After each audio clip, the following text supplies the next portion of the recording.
Hello friends, നമ്മുടെ പുതിയ വീഡിയോയിലേക്ക് എല്ലാവർക്കും സ്വാഗതം. ഞാൻ ലക്ഷ്മി. എല്ലാവരും സുഖമായിട്ടിരിക്കണമെന്ന് വിശ്വസിക്കുന്നു.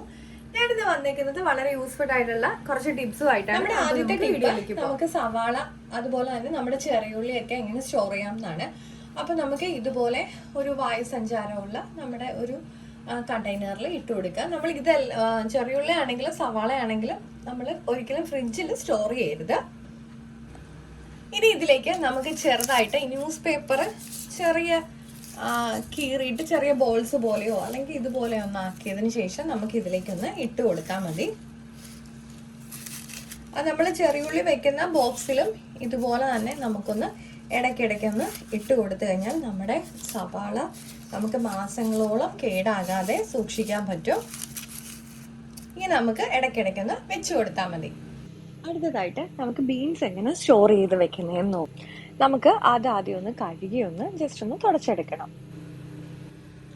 അതിനുശേഷം നമുക്ക് ഇതുപോലെ നമ്മുടെ ബീൻസിന്റെ മുകൾ ഭാഗവും താഴ്ഭാഗവും ഇതുപോലെ ഒന്ന് കട്ട് ചെയ്ത് വെച്ചതിന് ശേഷം നമുക്ക് ഇതുപോലെയുള്ള ഒരു കവറിൽ നല്ലപോലെ ടൈറ്റ് ചെയ്ത് നമ്മുടെ ഫ്രിഡ്ജിൽ നമുക്ക് ഈ സമയത്ത് തന്നെ നമുക്ക് കറിക്ക് ആവശ്യത്തിനുള്ളതായിട്ട് അരിഞ്ഞു വെക്കണമെന്നുണ്ടെങ്കിൽ അങ്ങനെ വെക്കാം. അപ്പം നമ്മുടെ മെഴുക്കുവരട്ടിക്കോ അല്ലെങ്കിൽ തോരനോ ഏതിനാണോ ആവശ്യമുള്ളത് അരിഞ്ഞ് നമുക്ക് കണ്ടെയ്നറിലാക്കി നമ്മുടെ ഫ്രിഡ്ജിൽ സൂക്ഷിക്കാവുന്നതാണ്.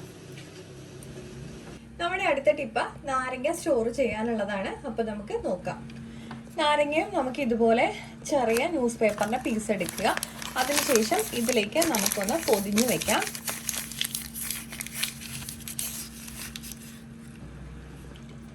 ഇപ്പോൾ ഞാനിതെല്ലാം ഒന്ന് നന്നായിട്ടൊന്ന് പൊതിഞ്ഞെടുത്തിട്ടുണ്ട്. നമുക്ക് ഇതുപോലെയുള്ള ഏതെങ്കിലും കണ്ടെയ്നറിൽ വെച്ചിട്ട് നമുക്ക് ഫ്രിഡ്ജിൽ സൂക്ഷിച്ചു കഴിഞ്ഞാൽ നമ്മുടെ നാരങ്ങ മാസങ്ങളോളം നമുക്ക് കേടാകാതെ സൂക്ഷിക്കാൻ പറ്റും.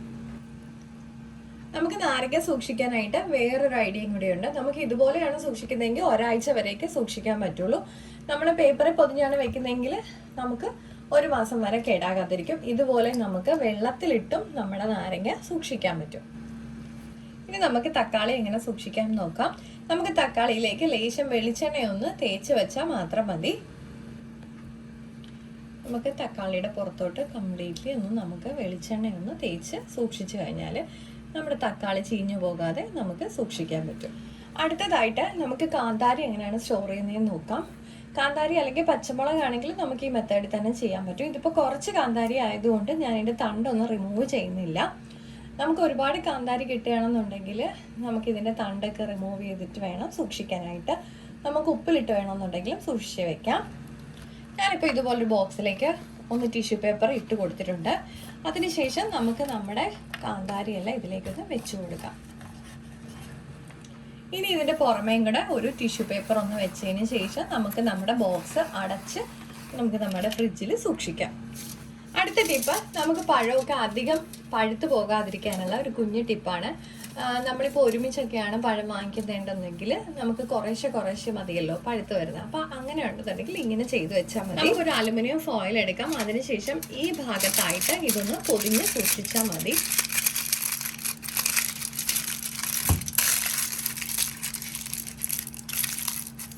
ഈ ഭാഗം മാത്രം നമുക്ക് നന്നായിട്ടൊന്ന് ഇതുപോലെ ഒന്ന് പൊതിഞ്ഞ് വെച്ചാൽ മതി.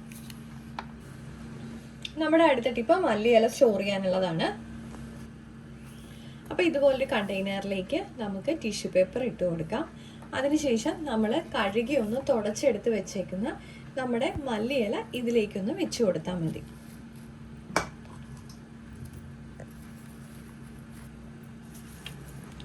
ഇതിൻ്റെ മുകളിലായിട്ട് നമുക്ക് ഒരു ടിഷ്യൂ പേപ്പറും കൂടെ ഒന്ന് വെച്ചതിന് ശേഷം നമുക്ക് അടച്ച് ഫ്രിഡ്ജിൽ സൂക്ഷിക്കാം. നമുക്ക് അരിഞ്ഞു വെക്കണമെന്നുണ്ടെങ്കിൽ അങ്ങനെയാണെന്നുണ്ടെങ്കിലും ഇതുപോലെ തന്നെ അരിഞ്ഞതിന് ശേഷം നമുക്ക് താഴെ മുകളിലായിട്ട് 2 ടിഷ്യൂ പേപ്പർ ഇട്ട് കൊടുത്തതിന് ശേഷം അടച്ച് നമ്മുടെ ഫ്രിഡ്ജിൽ സൂക്ഷിച്ചാൽ മതി.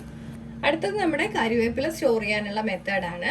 അപ്പോൾ നമുക്ക് ആദ്യം ഇതൊന്ന് കഴുകി നല്ലപോലെ ഒന്ന് തുടച്ചെടുക്കുക. ഇപ്പം നമ്മുടെ കറിവേപ്പിലയൊക്കെ ഒന്ന് ഞാൻ ഇതുപോലെ ഒന്ന് ചെയ്ത് വെച്ചിട്ടുണ്ട്. നമുക്കിനി ഇതുപോലെയുള്ളൊരു കവർ എടുക്കാം. ഒരുപാടുള്ളപ്പോൾ നമുക്ക് ഇതുപോലെ സ്റ്റോർ ചെയ്ത് വെക്കാനായിരിക്കും എളുപ്പം. എന്നിട്ട് ഇതിലേക്ക് നമുക്ക് താഴെയായിട്ട് 1-2 ടിഷ്യൂ പേപ്പർ ഒന്ന് ഇട്ട് കൊടുക്കാം.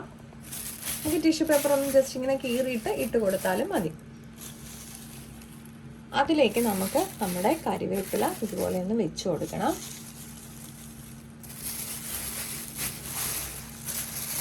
വെച്ചതിന് ശേഷം നമുക്ക് മുകളിലായിട്ടും ഒരു ടിഷ്യൂ പേപ്പർ ഇട്ട് കൊടുത്തിട്ട് ഇതൊന്ന് നല്ല പോലെ എയറൊക്കെ കളഞ്ഞ് ഒന്ന് കവർ എടുക്കാം.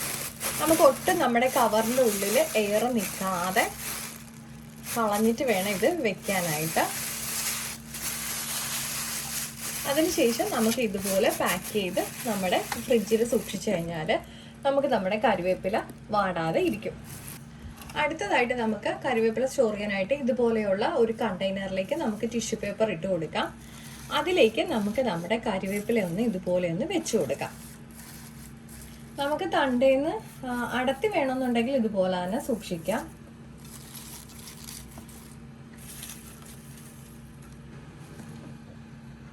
നമുക്ക് ഇതിൻ്റെ പുറമേയും ഇതുപോലെ തന്നെ ഒരു ടിഷ്യൂ പേപ്പർ വെച്ചതിന് ശേഷം നമുക്ക് നമ്മുടെ കണ്ടെയ്നർ അടച്ച് നമ്മുടെ ഫ്രിഡ്ജിൽ സൂക്ഷിച്ചാൽ മതി. നമുക്ക് ഫ്രീസറിൽ സൂക്ഷിക്കണം എന്നുണ്ടെങ്കിൽ ബൾക്കായിട്ടൊക്കെ ഇപ്പോൾ പുറത്തുള്ളവരൊക്കെ ആണെന്നുണ്ടെങ്കിൽ നാട്ടിലൊക്കെ പോയിട്ട് വരുമ്പോൾ കറിവേപ്പില ഒരുപാടായിട്ട് കൊണ്ടുവരും.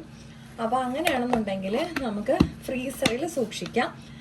പക്ഷെ അപ്പം നമ്മൾ ഉപയോഗിക്കാൻ എടുക്കുന്ന സമയത്ത് അതിനൊരു ചെറിയ നിറവ്യത്യാസം ഉണ്ടാവുന്നേ ഉള്ളൂ. ടേസ്റ്റ് വ്യത്യാസമൊന്നും ഉണ്ടാവില്ല, പക്ഷെ അതിനൊരു ചെറിയൊരു നമുക്ക് കറുപ്പ് വീണ പോലെ ഉണ്ടാവും. പക്ഷെ ബൾക്കായിട്ടൊക്കെ കൊണ്ടുവരുന്നവരാണെന്നുണ്ടെങ്കിൽ അങ്ങനെ സ്റ്റോർ ചെയ്യാനൊക്കെ, അങ്ങനെ സ്റ്റോർ ചെയ്യുകയാണെങ്കിൽ 1 വർഷം വരെ നമുക്ക് കേടാകാതിരിക്കും. ഇതിപ്പോൾ നമുക്ക് അത്യാവശ്യമൊക്കെ കിട്ടുന്നവരാണെന്നുണ്ടെങ്കിൽ നമുക്ക് ഫ്രിഡ്ജിൻ്റെ താഴത്തെ തട്ടിൽ തന്നെ സൂക്ഷിച്ചാൽ മതി. അതുപോലെ തന്നെ നമുക്ക് പിറ്റേ ദിവസം ആവശ്യത്തിലേക്കുള്ള കറിവേപ്പിലേക്ക് ഇതുപോലെയൊന്ന് നമുക്കൊരു ഗ്ലാസ്സിലേക്ക് വെള്ളം ഒഴിച്ചതിന് ശേഷം ഇതുപോലെയൊന്ന് സൂക്ഷിച്ച് വെച്ച് കഴിഞ്ഞാൽ ഇപ്പം നമ്മൾ നൈറ്റിൽ എടുത്ത് വെച്ചാൽ പിറ്റേ ദിവസം ആവശ്യത്തിനൊക്കെ ഉള്ളതൊക്കെ നമുക്ക് ഇതുപോലെയൊന്ന് ഫ്രഷ് ആയിട്ട് സൂക്ഷിക്കാൻ പറ്റും. അപ്പം നമ്മുടെ ഇന്നത്തെ ടിപ്പ് വീഡിയോ എല്ലാവർക്കും ഇഷ്ടപ്പെട്ടിട്ടുണ്ടെന്ന് വിചാരിക്കുന്നു. അപ്പോൾ ലൈക്ക് ചെയ്യാനും ഷെയർ ചെയ്യാനും കമൻറ്റ് ചെയ്യാനും സബ്സ്ക്രൈബ് ചെയ്യാനും സപ്പോർട്ട് ചെയ്യാനും മറക്കല്ല. അടുത്ത വീഡിയോയിൽ കാണും വരെ നന്ദി, നമസ്കാരം.